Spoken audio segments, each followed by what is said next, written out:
It was supposed to be a quiet Sunday morning. In the warm golden calm of Medicine Hat, Alberta, something felt off. A neighbor, out walking their dog, noticed the Richardson house looked untouched, like time had stopped.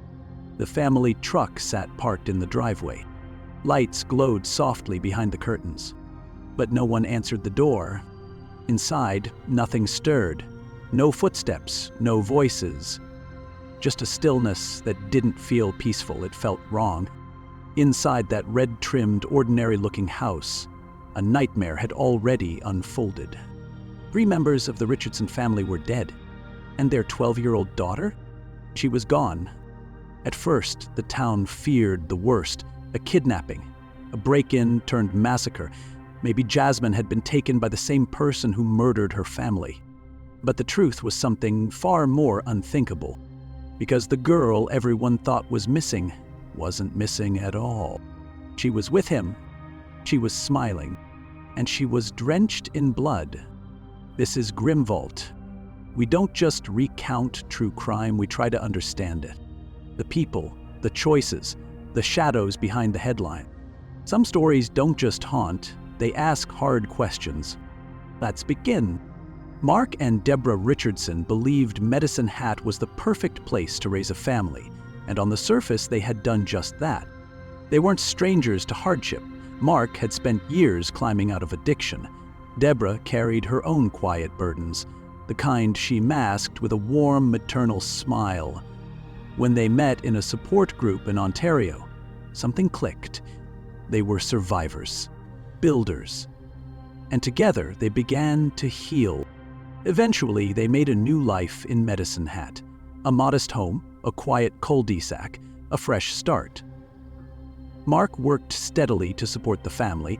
Deborah stayed close to home, focused on creating stability. She had a habit of humming Fleetwood Mac while folding laundry. Mark told awful dad jokes and never missed Tyler's soccer games, even when it poured. They weren't perfect, but they loved hard and they tried. Jasmine was their firstborn, bright, curious, full of spark. Her teachers called her articulate. Friends remembered her contagious laugh. Her younger brother, Tyler, was 8, shy, gentle, and endlessly sweet. He collected bugs and named them. He still believed in superheroes. To outsiders, the Richardsons looked like a symbol of quiet recovery, a family that had weathered storms and finally found peace. But not all storms make noise, and not all danger comes from outside. Like most transformations, it began quietly, subtly, almost invisibly. As Jasmine entered her early teens, her world began to shift. She still grinned wide in school photos, still aced her assignments, still traded jokes with friends in the hallway. But behind the soft glow of a computer screen, something else was blooming.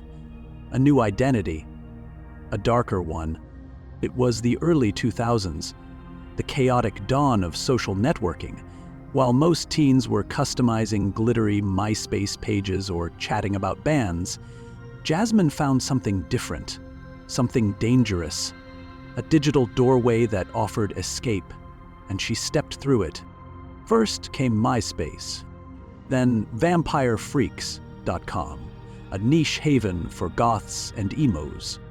Then Nixobia, a Canadian site where anonymity thrived and rules barely existed. Jasmine created personas like Runaway Devil and XXKiller_KittyX. Her profiles showed dim-lit selfies, captions about rebellion, and photos with toy guns. She quoted Tim Burton, listed tattoos and piercings as passions. It wasn't just a phase, it was an escape. These sites became more than social networks. They were portals, places where Jasmine's darker voice wasn't just accepted, it was celebrated. And in that unfiltered void, she met him. Jeremy Steinke. He wasn't a peer, not even close. Jeremy was a 23-year-old man who insisted, without irony, that he was a 300-year-old werewolf. His life was a mess of delusion and abandonment. He'd been bullied in school, dropped out, and remained unemployed. He lived in a rundown trailer park with an alcoholic mother and a revolving door of abusive stepfathers. He wore a vial of blood around his neck, called himself a creature of the night. To those who knew him, none of it was surprising. Friends said he was obsessed with gore, spoke often about violence, and had a pattern targeting underage girls online, girls who still believed monsters only lived in stories. But Jeremy wasn't just strange, he was calculating. He sought out vulnerable young girls, drawing them in with flattery and fantasies of escape. He told Jasmine she was different, smarter than others, too brilliant for a town that didn't understand her. He painted rebellion as romantic. He made her anger feel like purpose. He listened when others didn't, echoing her frustrations back at her like poetry, beautiful on the surface but steeped in manipulation. This wasn't love, it was grooming. And Jasmine, naive and aching to be seen, believed him. So when 12-year-old Jasmine met him at a local punk show and claimed to be 15, Jeremy didn't hesitate. He didn't flinch, he leaned in. To Jeremy, Jasmine was perfect. Curious, unmoored, and easy to pull into his world of shadows and control. They began messaging obsessively, first on vampire freaks, then on Nexobia. The messages escalated quickly. He called her his cuddle bunny, sent her poetry soaked in death and desire, promised they'd run away and live beyond the judgment of the world. And Jasmine, she believed every word. To her, Jeremy wasn't a predator. He was a soulmate, a tragic anti-hero, a forbidden love. She didn't just follow him. She became who he wanted. She mimicked his style, quoted his lines, shared his fantasies. To seal their bond, he gave her a vial of his blood, a twisted symbol of devotion. But this wasn't a love story. It was a crime. She was 12, he was 23. When her parents discovered the relationship, they were horrified. They confiscated her computer, cut off contact, grounded her. They thought they were saving her. But it was already too late. The fire was lit. Every boundary her parents set only strengthened her determination to stay connected. She created hidden email accounts, called Jeremy from friends' houses and met him in secret. Each restriction pushed them closer. And Jeremy? He didn't just spiral, he turned his rage into a mission. In one online post, he wrote, "My lover's parents are totally unfair. They don't know what's going on. They just assume she's slowly going insane. She continues to thank that I came. Their throats I want to slit. They shall pay for their insolence. Finally, there shall be silence. Their blood shall be payment." What started as teenage rebellion and online theatrics had become something else. Jasmine had flirted with darkness before, but now she was planning. In one private message to Jeremy, she wrote, "I miss you more than killing people, rar. I hate them. So I have this plan. It begins with me killing them and ends with me living with you." Was it a fantasy? Maybe, but Jeremy took it seriously. And in his warped world, love meant loyalty. Loyalty meant sacrifice. Sacrifice meant murder. April 23, 2006, Medicine Hat, Alberta. A quiet spring morning. Lawns freshly mowed, children playing, the calm before everything changed. At 300 Cameron Road, SE, something felt wrong. A neighborhood boy biked over, hoping Tyler could come out to play. The truck was in the driveway, lights were on, but no one answered the door. Silence. The boy circled the house and peered through a basement window. He froze. The old body, motionless on the floor. He ran home and told his mother. She called 911. Police arrived within minutes and entered through the unlocked front door. Inside, they found a nightmare. In the basement, Mark and Deborah Richardson were dead. Deborah had been stabbed 12 times, Mark, 24. His wounds told a story. He fought hard to defend his family. Upstairs, it was worse. 8-year-old Tyler lay in bed, tucked under his blanket. He had been stabbed 5 times. His throat was slit. One person was missing, Jasmine. Her school portrait still hung on the wall. Her clothes were neatly folded in the closet. No signs of forced entry, no signs of struggle. Had she been kidnapped? Taken by the killer? An Amber Alert went out. Police scrambled. But within hours, the case began to crack. Inside Jasmine's school locker, they found a drawing. At first glance, it looked childish, but the content was chilling. 4 stick figures, mom, dad, little brother, and a girl walking away. In the next frame, the girl returns holding a gas can. Flames, screams etched in jagged pencil. This wasn't a kidnapping, it was an inside job. Detectives turned to Jasmine's classmates. What they heard was even more disturbing. There was an older boyfriend, someone obsessed with blood, someone who claimed to be a werewolf, Jeremy Steinke. Now police had a name and a motive. A warrant was issued and a manhunt began. They didn't have to wait long. Just a day after the murders, Jeremy and Jasmine were spotted 80 miles away at a gas station. Not hiding, laughing, cuddling, telling friends they had slaughtered her family. Some thought it was a twisted joke, but the news broke, the headlines hit, the truth landed like a bomb. 3 dead, 1 missing, 2 suspects. It wasn't a game. A tip led police to a truck parked in a field outside Leader, Saskatchewan. Surrounded, they surrendered without resistance. They weren't frightened. If anything, they seemed annoyed. If you've made it this far into Grim Vault, thank you. We dig deep to share the darkest truths with care and respect. If you value stories told with clarity and conscience, please consider subscribing.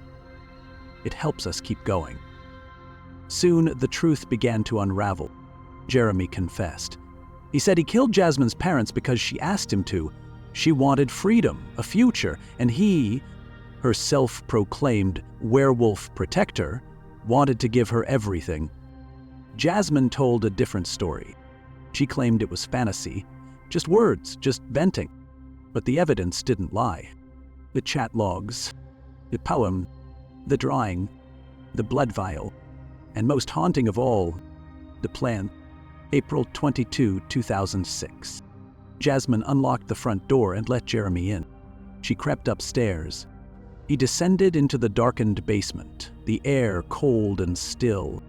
Deborah was doing laundry, surrounded by the hum of home life, when Jeremy struck. A 6-inch knife in hand, he lunged, stabbing her again and again in a frenzied attack. Upstairs, Mark heard her screams. He rushed down the stairs, only to find a masked intruder standing over his wife's collapsed body. He charged. They fought.